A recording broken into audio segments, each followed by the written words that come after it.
اللہ اللہ اللہ لا الہ علی رسولہ الکریم اما بعد عن ابی ہریرہ رضی اللہ تعالی عنہ قال قال رسول اللہ صلی اللہ علیہ وسلم من غسل میتا فکتم علیہ غفر اللہ له 40 کبیرہ او کما قال علیہ الصلاۃ والسلام سبحان ربک رب العزت عما یصفون وسلام علی المرسلین والحمد للہ رب العالمین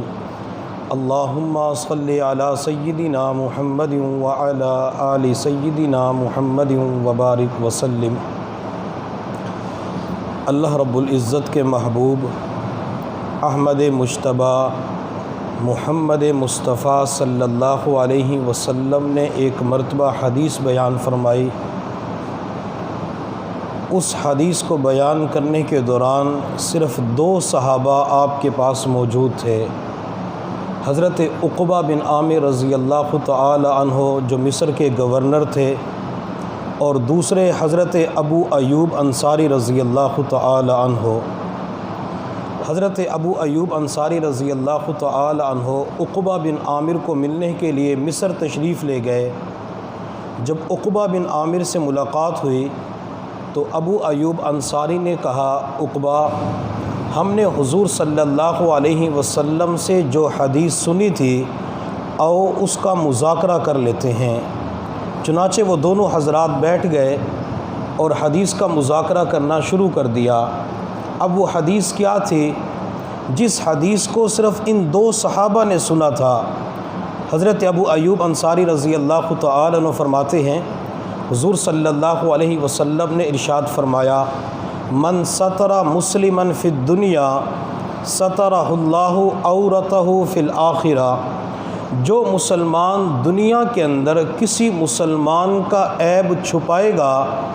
اللہ تعالیٰ قیامت کے دن اس کا عیب چھپا دیں گے۔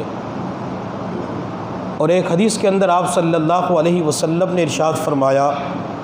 من غسل میتا فکتم علیہ،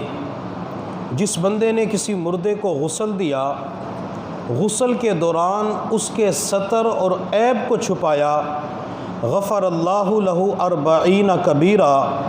اللہ تعالیٰ عیب کو چھپانے کی وجہ سے اس کے 40 کبیرہ گناہوں کو معاف فرما دیں گے۔ دنیا کے اندر جب انسان کہیں پہ زندگی گزارتا ہے، چاہے وہ بھائی کا رشتہ ہے، چچا بھتیجے کا رشتہ ہے، پڑوسیوں کا رشتہ ہے، امام اور مقتدی کا رشتہ ہے،